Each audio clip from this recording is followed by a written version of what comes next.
अस्सलाम वालेकुम, welcome to my YouTube channel. आप देख रहे हैं आसिम सर्वर प्रोडक्शन। इस वक्त हम मौजूद हैं जी लाहौर में मैडम सिमाब मीर, जो कि Canadian Pakistani regulated immigration consultant हैं। इनके ऑफ़िस में इस वक्त हम यहाँ पर मौजूद हैं और आज हम सिमाब से उस टॉपिक के बारे में बात करेंगे कि जो इस वक्त जो कैनेडियंस वहाँ पर पाकिस्तानी जो वहाँ पर कैनेडियंस हैं, वहाँ पर रह रहे हैं, वहाँ के पीआर होल्डर जो सिटीजन्स हैं, जो ये चाह रहे हैं कि उनके माँ बाप भी कनाडा आ सकें। उनके माँ बाप कनाडा किस तरह आ सकते हैं, कौन से ऐसे जो प्रोग्राम्स हैं जो कनाडा ने माँ बाप के जो है प्रोग्राम्स के लिए रखे हुए हैं, क्या नाम है उनके, किस तरह से वो काम करते हैं, तो उनके बारे में अब आज सिमाब से बात करेंगे। सिमाब, सबसे पहले तो once again welcome to my YouTube channel. आपकी हमने ऑफिस में भी विज़िट किया और बड़ा ज़बरदस्त एक आपके साथ एक सिलसिला रहा कि अचानक से हम आपके ऑफिस आए।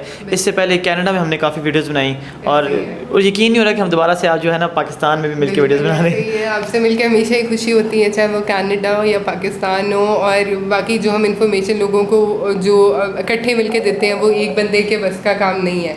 तो वो जो है ना, ये हमारी जो एक अलायंस बन गया, अल्हम्दुलिल्लाह, अल्लाह ताला का बड़ा फजल है। तो बहुत अच्छा टॉपिक आज आपने चूज़ किया पेरेंट्स स्पॉन्सरशिप पे। बहुत लोगों कंफ्यूज भी होते हैं, बहुत क्वेरीज आती हैं कनाडा से। डेफिनेटली ये तो मोस्टली कनाडा से क्वेरीज आती हैं कि हम पेरेंट्स को कैसे बुलाएं या उनको परमानेंटली हम कैसे कनाडा में रख सकते हैं, क्या क्या वेज़ हैं। तो कैनेडियन जो गवर्नमेंट है वो इस बात को समझती है, अच्छी तरह से रियलाइज़ करती है कि वैसे फैमिली रीयूनिफिकेशन के बारे में आप जानते हैं कि बहुत सीरियस है, बहुत सपोर्टिव हैं, बहुत सीरियस हैं। सेकेंडली, पेरेंट्स से मुतल्लिक उनकी पॉलिसीज़ बहुत लीनियंट हैं। सो पेरेंट्स की कैटेगरी के लिए डिफरेंट कैटेगरीज हैं जिनमें पेरेंट्स आते हैं।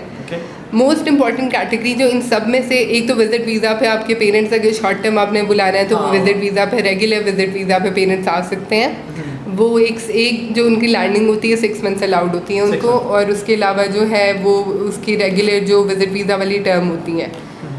विजिट वीज़ा के अलावा एक सुपर वीज़ा कहते हैं, super visa for parents and grand parents.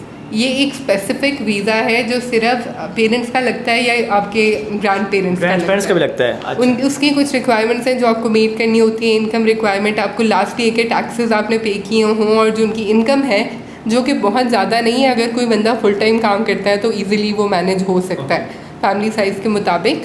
तो वो रिक्वायरमेंट मीट करनी होती है। पेरेंट्स ने इंश्योरेंस परचेज़ करनी होती है, जो पेरेंट्स की इंश्योरेंस होती है 1 ईयर की।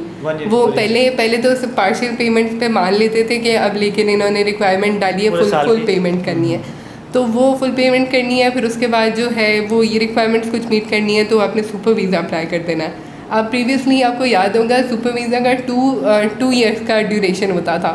जब एक लैंडिंग करते थे तो 2 ईयर्स अलाउड होता था, लेकिन recently government has announce and change it to 5 years, 5 साल का बदल दिया, विच इज़ वेरी गुड कि पेरेंट्स वहाँ पे उनको कोई मसला नहीं होगा, आराम से वो रह सकते हैं।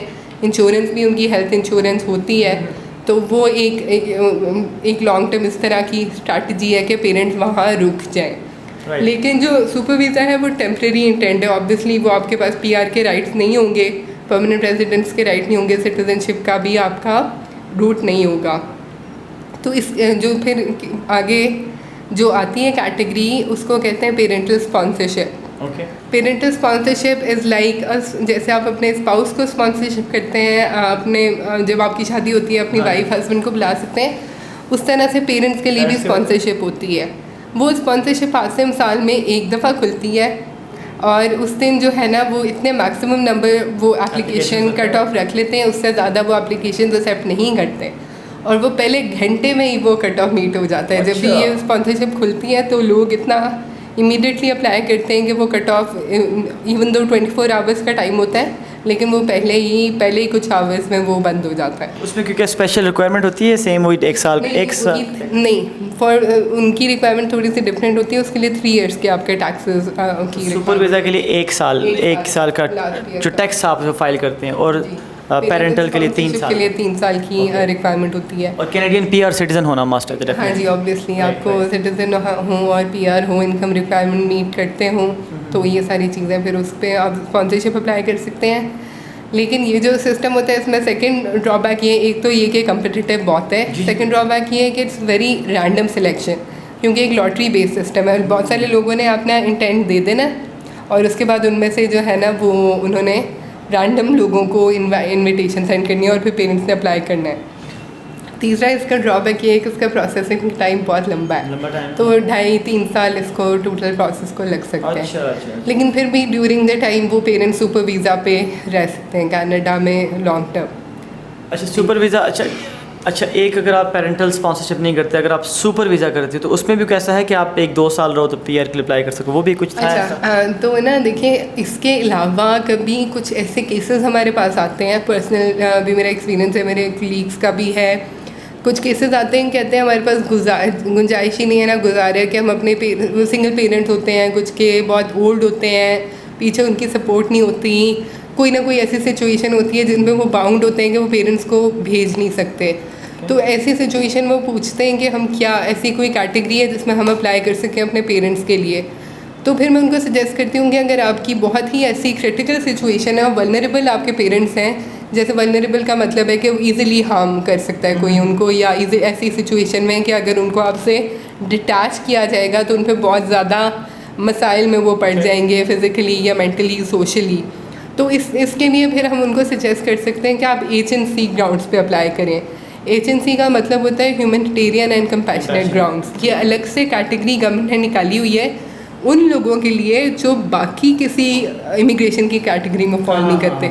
अनयूजुअल सा कोई केस होता है जो जिसका मतलब बाकी चीज़ों की डेफिनेशन में वो मीट नहीं होता, तो उनके लिए भी गवर्नमेंट ने, क्योंकि Canadian government is very understanding, तो उन्होंने एक नई कैटेगरी निकाल दी कि कोई अनयूजुअल सा केस होगा वो उसके थ्रू HNC के थ्रू अप्लाई कर सकता है। अब एजेंसी, अब क्योंकि हम स्पॉन्सरशिप पे बात कर रहे हैं तो HNC को हम बहुत डिटेल में डिस्कस नहीं करेंगे, लेकिन HNC में इस तरह के डिफरेंट केसेस भी आ सकते हैं। जैसे आपका कोई अडॉप्टेड बच्चा है, तो जैसे पाकिस्तान अलाउ नहीं करता आपको अडॉप्टेड बच्चों को, कनाडा अलाउ करता है लेकिन पाकिस्तान अडॉप्शन को अलाउ नहीं करता। तो from Pakistan it will not be able to process an adopted child और उसको स्पॉन्सर करना। तो फिर कभी अनयूजुअल बहुत ही क्रिटिकल किस्म की सिचुएशन होती है तो ऐसी एप्लीकेशंस भी अंडर HNC जाती हैं। तो HNC थोड़ा सा मैं एक्सप्लेन कर एग्जांपल इसलिए दे रही थी कि HNC humanitarian and compassionate basis, तो ये पेरेंट्स के लिए भी ये सूटेबल हो सकता है कुछ सिचुएशंस में। अच्छा, इसमें एक क्वेश्चन आता है सिमाब, जो कि ना वहाँ पर जैसे कुछ लोग होते हैं वो कैश पे भी काम करते हैं, टैक्सी ड्राइविंग कर रहे होते हैं, तो आपको 1 साल की कोई इनकम भी शो करनी होती होगी, तो वो उसको मीट नहीं कर पाते, तो उसका क्या हल हो सकता है? Income is for super visa and income is for sponsorship for parents. Is it must, कोई रास्ता होता है ऐसा? नहीं, उसके बगैर रिक्वायरमेंट्स इनकम की मीट करनी होती है, उसके वरना फिर आप visit visa, simple visit visa कर सकते हैं, और अगर कोई क्रिटिकल सिचुएशन है तो फिर HNC के अंडर आप अप्लाई कर सकते हैं। ये थोड़े से ड्रॉबैक्स होते हैं जो हमारे कैनेडियंस बहन भाई सुन रहे हैं, कैश पे जॉब करने के ड्रॉबैक्स हमेशा ही होते हैं, इसीलिए टैक्स फाइल करो, अपना कैश शो करो, अपना जो आपका सोर्स ऑफ इनकम है, you should definitely show that, ताकि देखिए अगर आप मेरे बहुत सारे फ्रेंड्स हैं जिसमें इनकम रिक्वायरमेंट नहीं है स्पॉन्सरशिप, वो स्पाउसल है।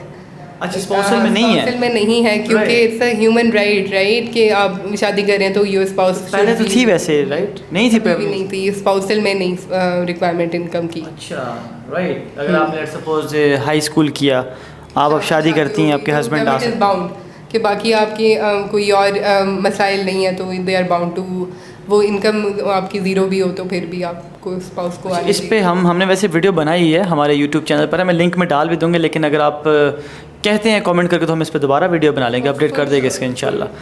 तो मेरे ख्याल में जितने भी जो पेरेंटल स्पॉन्सरशिप पे थे बातें, सुपर वीज़ा, उस पर आई थिंक जो भी इंपॉर्टेंट पॉइंट्स थे हमने वो डिस्कस कर लिए हैं। समराइज यही है, पेरेंट्स का जो है वो बहुत अच्छा इन्होंने निज़ाम बनाया हुआ है, बस थोड़ा सा ड्रॉबैक ये है कि इनको चाहिए, गवर्नमेंट को चाहिए कि they should decrease the processing times, specially from Pakistan. आज का सुपर वीज़ा का टाइम तो बहुत ज़्यादा हुआ है, जिसकी वजह से लोग काफ़ी परेशान हैं। बाकी कंट्रीज़ का टाइम काफ़ी कम है, पाकिस्तान का 1 साल तक टाइम है, तो वो थोड़ा सा कंसर्निंग सिचुएशन है।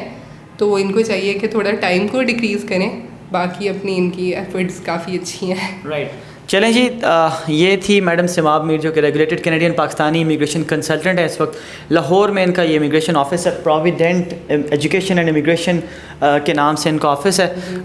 You are more than welcome, अगर आप यहाँ पर आना चाहें, इनसे बात करना चाहें, इनसे मिलना चाहें। कैलगरी में इनका ऑफिस है जी, कनाडा में, और इस वक्त ये लाहौर में है।